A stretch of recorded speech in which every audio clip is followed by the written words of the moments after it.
वंदे मां शारदे। कल हम आपको सिखा रहे थे अतिशयोक्ति अलंकार। अतिशयोक्ति अलंकार के बाद अब हम आपको सिखाने जा रहे हैं भ्रांतिमान अलंकार। भ्रांति का मतलब है भ्रम होना। किसी भी चीज़ में हमें भ्रम हो कि अरे ये चीज़ ये हो सकती है। जैसे सर्प में रज्जू का भान, सर्प माने सांप, ठीक है। अगर सांप है हम सोचें अरे रस्सी है, और रज्जू में सर्प का भान होना, यानी कि अगर हम देखें अरे भाई ये क्या है, ये वास्तव में ये रस्सी है, अरे ये सांप है कि रस्सी है, ये हो सकता है सांप है ये। हम जब किसी चीज़ को दूर से देख रहे हैं तो उसमें हमें भ्रांति हो रही है। तो जहाँ भ्रांति हो हमें, तो वहाँ पर कौन सा अलंकार होता है? भ्रांतिमान। जहाँ हम एक वस्तु से दूसरी वस्तु को समान रूप में देख रहे हैं, समान समझ रहे हैं। जैसे सांप है तो हम रस्सी समझ रहे हैं, और रस्सी है तो उसको हम सांप समझ रहे हैं। उसको हमने परिभाषा किस तरह लिखी है, देखिए आप। काव्य में जहाँ समानता समझकर भ्रमवश अन्य वस्तु मान लिया जाए, वहां पर भ्रांतिमान अलंकार होता है। यानी भ्रम हो जाए और हम उसे दूसरी वस्तु मान लें, तो वहां कौन सा अलंकार होता है? भ्रांतिमान। एग्जाम्पल हमने लिया है, नाक का मोती अधर की कांति से, बीज दाड़िम का समझकर भ्रांति से, सहसा हुआ शुक मौन है, सोचता है अन्य शुक ये कौन है। देखिए यहाँ पर लक्ष्मण जी उर्मिला से परिहास कर रहे हैं, ठीक है।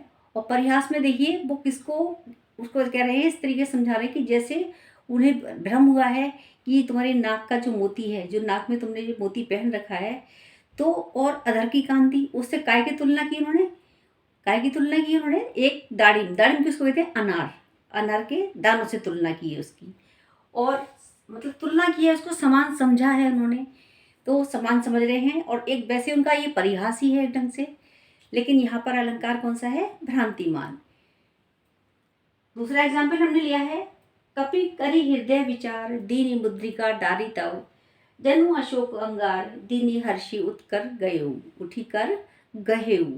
ये हमने लिया है आपका सुंदरकांड से।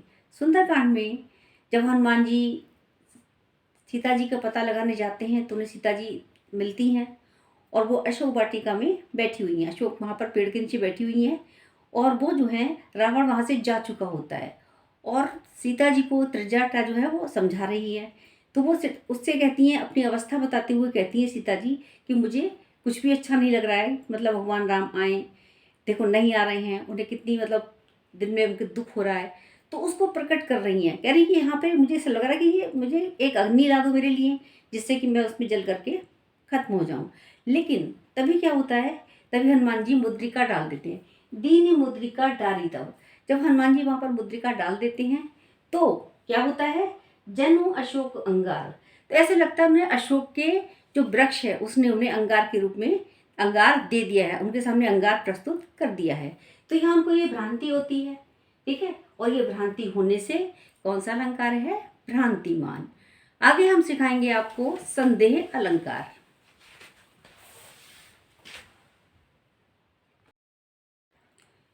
भ्रांतिमान अलंकार के बाद हम आपको सिखाने जा रहे हैं संदेह अलंकार। देखिए इन दोनों में देखने में आपको लगेगा कि एक से नहीं है, इनको आप पहचानिए। देखिए भ्रांतिमान में होता है समानता, हम समानता करते हैं। जैसे मैंने बताया कि रज्जू में सर्प का भान होना, यानी रस्सी है तो हम सांप उसको समझ रहे हैं, और सांप है तो हम उसको रस्सी समझ रहे हैं, क्योंकि हम समानता कर रहे हैं। लेकिन संदेह अलंकार में क्या होता है? संदेह का मतलब संशय होना, इसमें ये है या ये है, मतलब क्या चीज़ है आखिर, उसको हमें जानने की जिज्ञासा बनी रहती है। यहाँ पर जिज्ञासा होती है, संदेह होता है, संशय होता है, वहाँ पर क्या होता है? संदेह अलंकार होता है, ठीक है। अभी हमने इसको परिभाषित किस तरह किया है, देखिए आप लोग।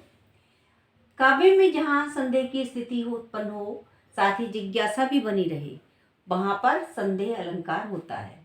देखिए भ्रांतिमान में जिज्ञासा नहीं होती, वह हम समानता करते हैं, और संदेह अलंकार में हम शक करते हैं, संदेह करते हैं, संशय होता है। तो वहाँ पर हमें क्या लिखना चाहिए? संदेह अलंकार। संदेह अलंकार का जो एग्जाम्पल है, नारी बिच सारी है कि सारी बिच नारी है, नारी ही की सारी है कि सारी ही की नारी है।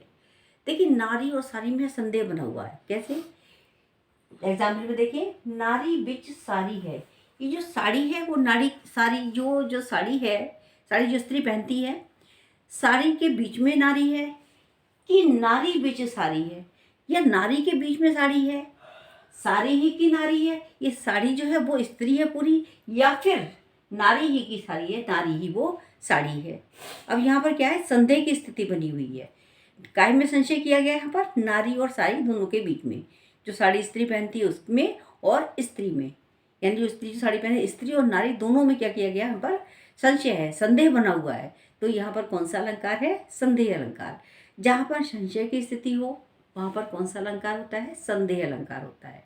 और भ्रम में, भ्रांतिमान में या भ्रम हो, हम उसकी बराबरी करें, उससे समानता करें कि हाँ भाई ये चीज़ ये है, ठीक है, उसको मान लें, भ्रमवश मान लें वो चीज़ हम, तो वहाँ पर होता है भ्रांतिमान अलंकार। और जहाँ पर संदेह की स्थिति हो, संशय की स्थिति हो, वहाँ पर होता है संदेह अलंकार। ये थोड़ा सा अंतर है और इस ट्रिक को आप ध्यान में रखिए, जिससे आप कभी भी गलती नहीं करेंगे और बिल्कुल सही लिखेंगे, सही समझकर सही लिखेंगे। अब हमने लिया है दूसरा इसका एग्जाम्पल, वह पूर्ण चंद्र उगा है या किसी सुंदरी का मुखड़ा, वदन सौंदर्य बिखेर रहा है। देखिए, जब ये पूर्णिमा की रात है और जब चंद्रमा आकाश में उगता है तो उसको देख करके कवि ने रचना की है। क्या की है रचना, ये जो चंद्रमा आकाश में उदित हुआ है तो ये क्या है, ये कैसा है। देखिए, उसको उन्होंने किस रूप में व्यक्त किया है, ये पूर्ण चंद्र उगा है, ये पूर्णमासी का जो चंद्र उगा है, ये पूर्ण चंद्र उगा है, तो ये किसी स्त्री का मुखड़ा है, सुंदर स्त्री का मुखड़ा है, बदन सौंदर्य बिखेर रहा है, या फिर उसका जो सुंदरता है, जो सुंदर मुखड़ा है, वो सुंदरता चारों ओर बिखरी हुई है। कैसे बिखरी हुई है, चांदनी के रूप में बिखरी हुई है, या फिर उसका जो सुंदर मुख है वो कैसा है, उसके बारे में कवि ने यहाँ पर बताया है। यानी मुख कितना सुंदर है, और तुलना बराबरी, एक तरह से बराबरी की समझ लीजिए, बराबरी भी नहीं कह सकते हम उसको हम केवल संदेह की स्थिति कह सकते हैं, वहाँ उसकी सुंदरता को देखकर। आगे अगला एग्जाम्पल देखिए यहाँ पर जो वर्णन किया गया है, जो कवि ने इस काव्य में वर्णन किया है, उन्होंने ऋतु को लेकर किया है। देखिए, जब शरद ऋतु होती है तो मौसम ठंडा होता है, ठंड लगती है, ठंडी हवाएं चलती हैं, और उसके बाद जब वो बसंत ऋतु आती है, ऋतुराज यानी बसंत ऋतु आती है, तो कैसा होता है, मौसम काफ़ी परिवर्तित हो जाता है।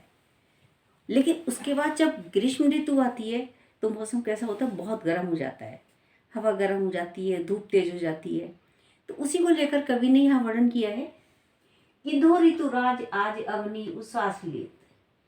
तो कह रही, तो कवि कहता है कि ये जो गर्म हवा चल रही है उसको देख करके कह रहा है, जिसको महसूस कर रहा है, महसूस करने के बाद कह रहा है, क्या ऋतुराज आज हे ऋतुराज, क्या ये जो अग्नि है, पृथ्वी है, ये तेज तेज सांसें ले रही है। जब सांस लेते तो हवा कैसी निकलती है, गर्म निकलती है। सांस लेने में हवा कैसी होती है, गर्म होती है। क्या ये अग्नि जो है, पृथ्वी, ये तेज सांसें ले रही है, ठीक है, किंतु ये ग्रीष्म की भीषण लुआर है। क्या ये ग्रीष्म ऋतु की जो गर्मी में लू चलती है, या गर्मी में चलने वाली लू है। तो यहाँ पर संशय बना हुआ है, ठीक है, या पृथ्वी सांस ले रही है, या फिर गर्मी की ऋतु आ गई है, तेज लू चल रही है। इसमें क्या है, संशय बना हुआ है, इसलिए यहाँ पर कौन सा अलंकार है, संदेह अलंकार है। अगला हमने लिया है ये वाला, धनुष वाले बाण वाले छोटे भैया गोरे राम क्यों काले। तो देखिए, ये आपको समझ ही गए होंगे किसके लिए वर्णन किया है, ये राम और लक्ष्मण, ठीक है। जब ये जनकपुर में पहुंचते हैं, वहाँ उनका विवाह होता है, और जिस समय कि इनके फेरे होते हैं, ठीक है, फेरों की रस्म होती है, तो उस समय में जो वहाँ की स्त्रियां हैं तो वो एक तरह के व्यंग भी कसती हैं, व्यंग भी समझ सकते हैं आप लोग, लेकिन वो कहते हैं कि संदेह की स्थिति में बोलती हैं, संशय होकर बोलती हैं, या उनके मन में संशय होता है तो कहती हैं कि दोनों के हाथ में धनुष बाण है, ठीक है, तरकश है, तीर लगे हुए हैं, तो उसमें, और छोटे भैया गोरे, जो लक्ष्मण जी हैं वो तो गोरे हैं, राम क्यों काले हैं, उनको यहाँ क्या होता है, संदेह होता है, शक होता है, वो संशय को प्रकट करती हैं। नमस्कार, धन्यवाद, आज के लिए इतना ही। कल हम अन्य आपके लिए अलंकार लेकर आएंगे।